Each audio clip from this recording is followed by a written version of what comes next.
जिस तरीके से उस प्रक्रिया का लगातार चुनाव आयोग ने अपना परिवर्तन किया, अपना स्टैंड चेंज आपकी किया, कहानी से ना, सुनिए sir, 1.5 minute sir, Tripathi ji 1 minute, आप ही को मौका दे रहा हूँ, आप ही को सुनिए ना, आप सुनिए ना, आप ही को मौका दूंगा। आपकी कहानी से 1 मिनट, संदीप त्रिपाठी जी, आपने कहानी सुनाई, कहानी मैं भी सुनाऊंगा आज। ना ना ना, आज कहानी मैं भी सुनाऊंगा। संदीप त्रिपाठी, आपको, संदीप त्रिपाठी, मुझे कहानी सुनाना है। 1 मिनट आवाज बंद करिए। संदीप त्रिपाठी को कहानी सुनानी है। संदीप त्रिपाठी ने कहानी सुनाई, कहानी मुझे भी सुना दे। दोस्तों, अभी तो था मस्ती का माहौल, अब शुरू होती है असली बहस। ये है वाइब विचार, सच, सवाल और सीधी बात। वीडियो पसंद आए तो लाइक जरूर करें। संदीप त्रिपाठी कहानी सुनिए, संदीप त्रिपाठी कहानी सुनिए, संदीप त्रिपाठी कहानी सुनिए, कहानी सुनिए। संदीप त्रिपाठी आवाज बंद करिए, आवाज बंद करिए संदीप त्रिपाठी की। संदीप त्रिपाठी कहानी आपको सुननी पड़ेगी।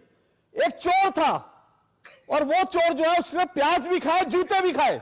और मैं वो कहानी सुनाता हूं आपको। एक चोर था, वो चोर जो है पहले चोरी करता पकड़ा जाता है, उसके बाद जब वो पकड़ा जाता है उसको राजा के दरबार में पेश किया जाता है। राजा उससे पूछता है कि तुम चोरी करते पकड़े गए हो, बोलो 100 प्याज खाओगे, 100 जूते खाओगे। तो उसके बाद जो चोर कहता है यार जूते खाना तो बड़ी बेशर्मी होगी, वो कहता है जी मैं 100 प्याज खाऊंगा।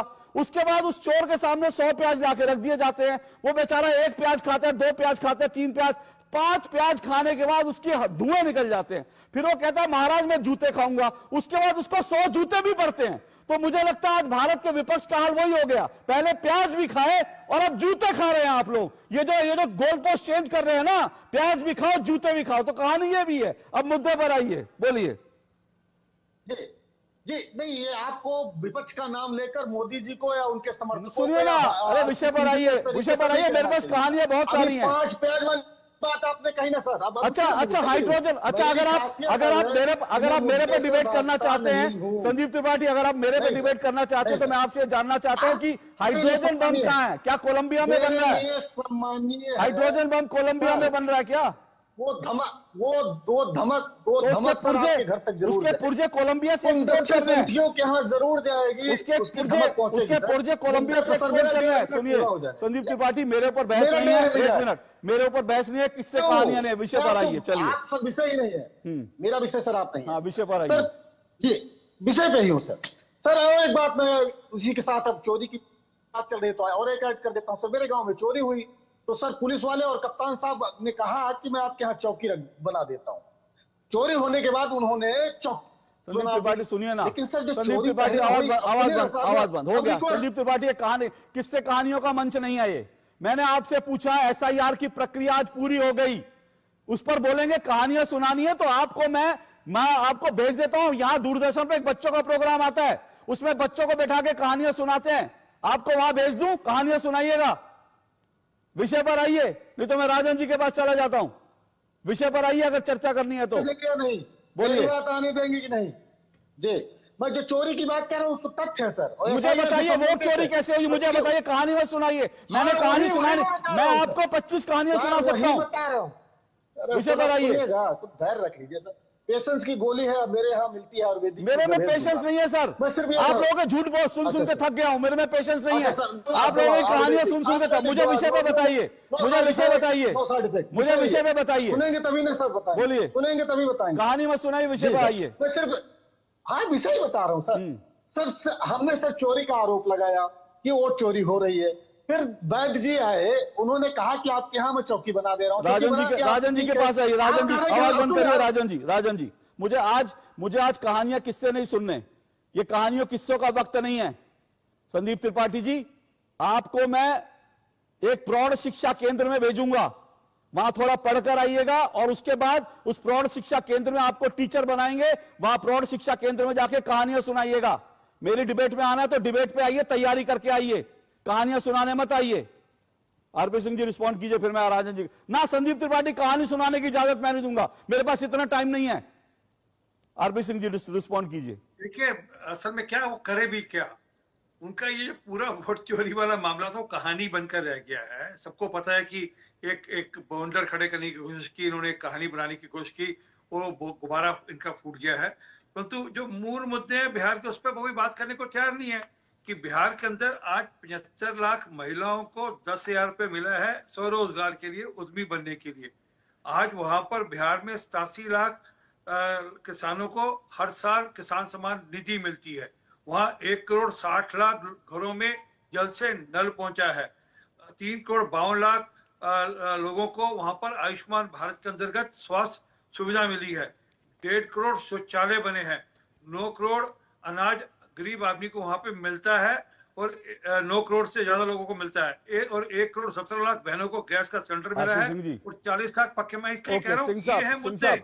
सिंह साहब एक मिनट देखिए, राजन जी ने कुछ सवाल उठाए हैं, मुझे लगता है उन सवालों पर हमें चर्चा करनी चाहिए। वो कह रहे हैं 21 लाख आखिर वोट कैसे जुड़ गए, ये तो कुछ ना कुछ गड़बड़ हुई, ये तो कुछ ना कुछ गड़बड़ हुई होगी ना। मुझे लगता है मुद्दों पर रहे, बाकी चुनाव जी के जो BLS है वो बताए ना जी, जो राजन जी के BLS है वो बताए, वो उनके वहां पे जमीन पे लोग हैं या नहीं ये पता नहीं।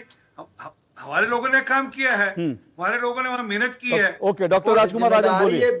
BLA की जिम्मेदारी नहीं तो ट्रेड यूनियन की तरह है, जिम्मेदारी चुनाव आयोग की है, उसकी विश्वसनीयता पर, उसकी निष्पक्षता पर है। देखिए चुनाव आता है, चुनाव चला जाता है, हार जीत लगी रहती है, लेकिन चुनाव आयोग की विश्वसनीयता एक बार चली गई तो लोकतंत्र का स्तंभ है, संविधान का संवैधानिक एक अर्थपूर्ण व्यवस्था है, वह संवैधानिक व्यवस्था है।